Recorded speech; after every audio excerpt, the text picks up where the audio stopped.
Bonjour, bienvenue à l'entrevue. Aujourd'hui, on reçoit Madame Louise Langlois, présidente du Cercle des fermières de Gascon.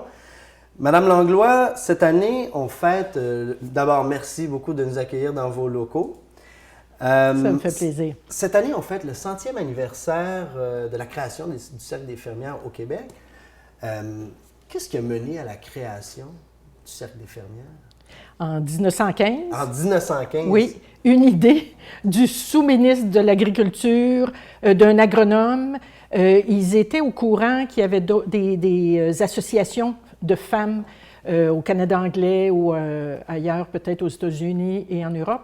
Alors, ils ont décidé de former les cercles de fermières pour revitaliser un peu leur environnement là, sur les fermes au départ, sortir de l'isolement et puis probablement le travail aussi, le travail manuel là, à ce moment-là. C'était pour valoriser le travail manuel au départ? Oui, beaucoup, beaucoup. Puis le travail des femmes auprès de leur mari en agriculture. OK. Et quelle est la mission du Cercle des fermières? Ça a évolué depuis 100 ans. Oui. Ça a changé aussi parce que maintenant, c'est beaucoup urbain. On a gardé le nom de Cercle de fermières, mais c'est rare qu'il y a encore beaucoup de régions, mais ce n'est pas des femmes nécessairement d'agriculteurs. C'est le travail, c'est beaucoup la mission de la transmission de l'artisanat, la transmission des techniques artisanales ancestrales, okay. comme puis qui faisaient la survie dans le temps. Là. Ouais. Alors le tissage, le tricot, le crochet, la couture, puis on développe aussi des nouvelles techniques.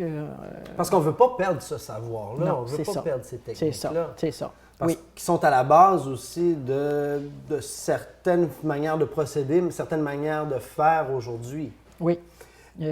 Comme cette année, on va remettre au goût du jour le fléché. OK. Et puis, on se réapproprie cette technique-là. Puis, c'est entre nous, on se l'enseigne. Il y en a qui sont plus développés là, dans leurs connaissances. Et puis, on enseigne le savoir là, de génération en génération. Là. Pour les téléspectateurs, le fléché, rapidement, sans trop tomber dans les détails techniques.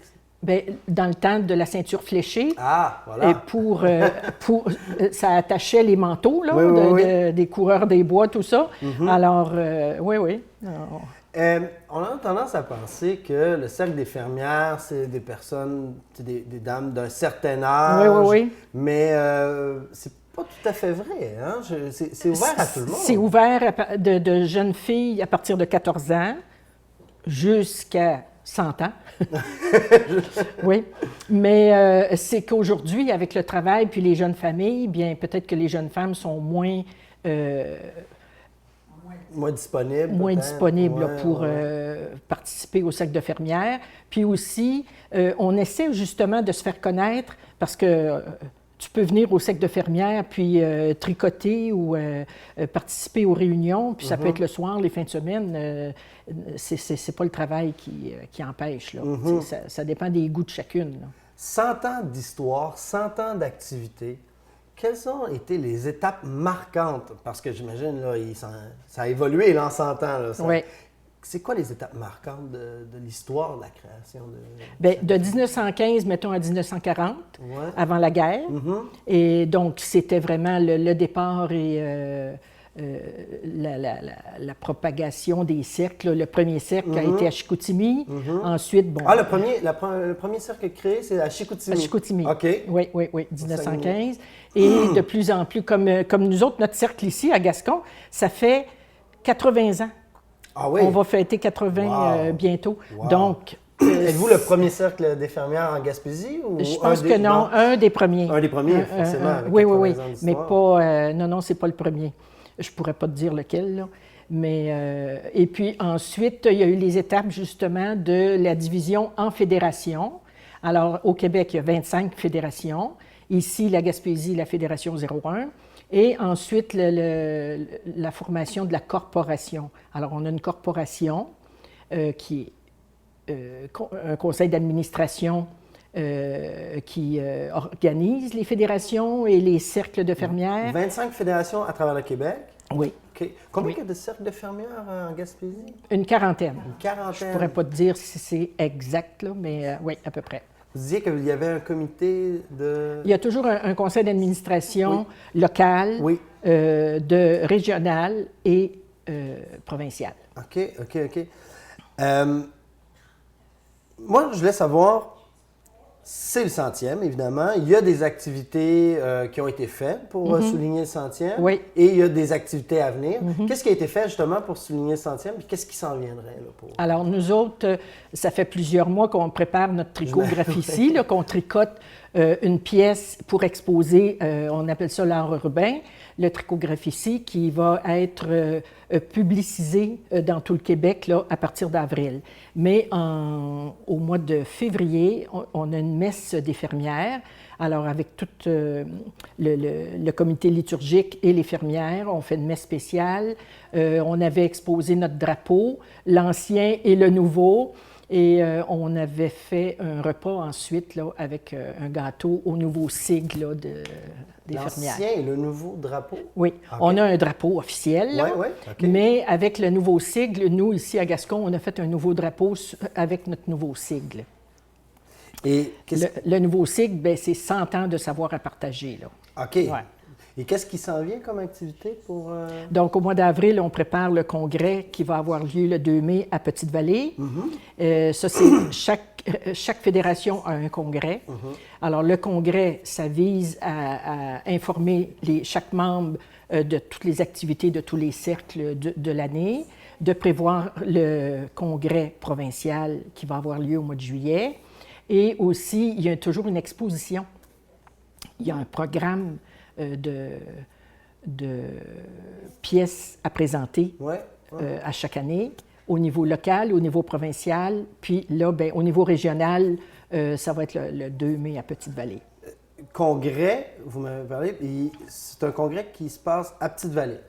Est-ce que partout au Québec, il y a des événements de ce congrès-là? Ou c'est... Le premier samedi du mois de mai, ce sont les congrès partout de chaque fédération.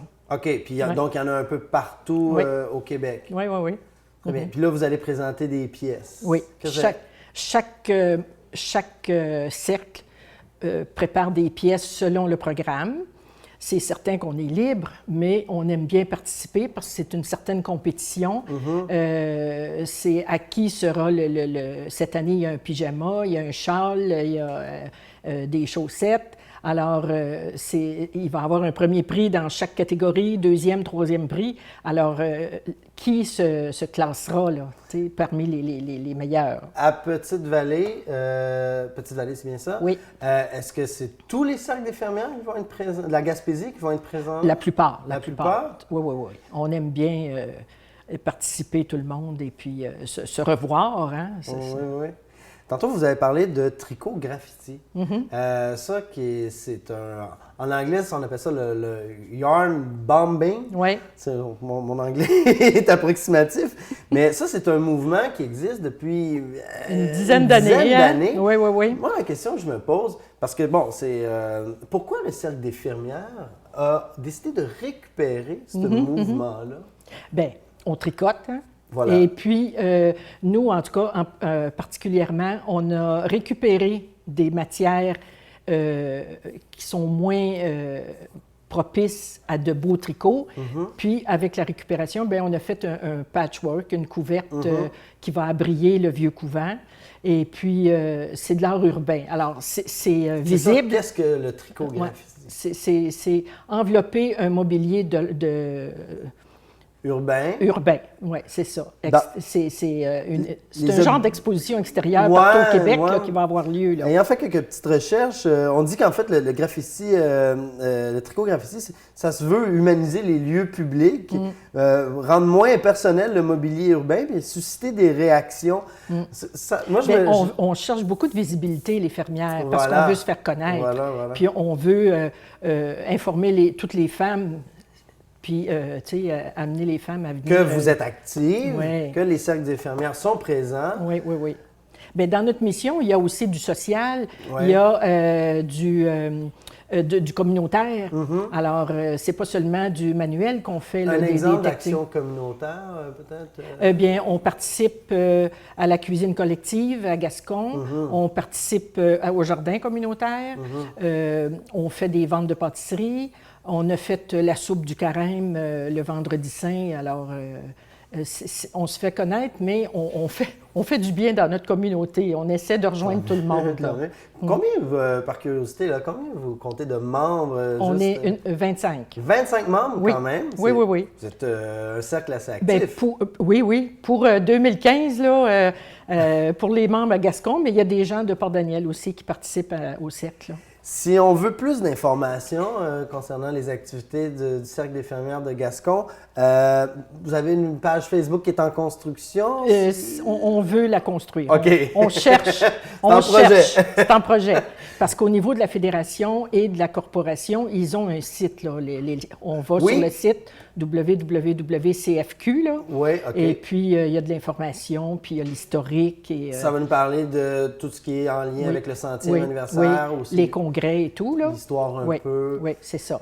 Et vous avez un numéro de téléphone? Oui. Comment on vous rejoint? Le 581-351-2074. Oh, parfait. Oui. Madame Langlois, ben, on vous souhaite. Qu'est-ce qu'on vous souhaite pour le 100e anniversaire de la création du Cercle des fermières? Bien, qu'on recrute encore plusieurs fermières. Oui. Ça met du dynamisme là, quand il y a des plus jeunes. Et puis, une bonne participation encore, là, des bonnes idées, des projets. Louise Langlois, présidente du Cercle des fermières de Gascon, merci beaucoup de nous avoir accordé votre temps. Ça me fait plaisir.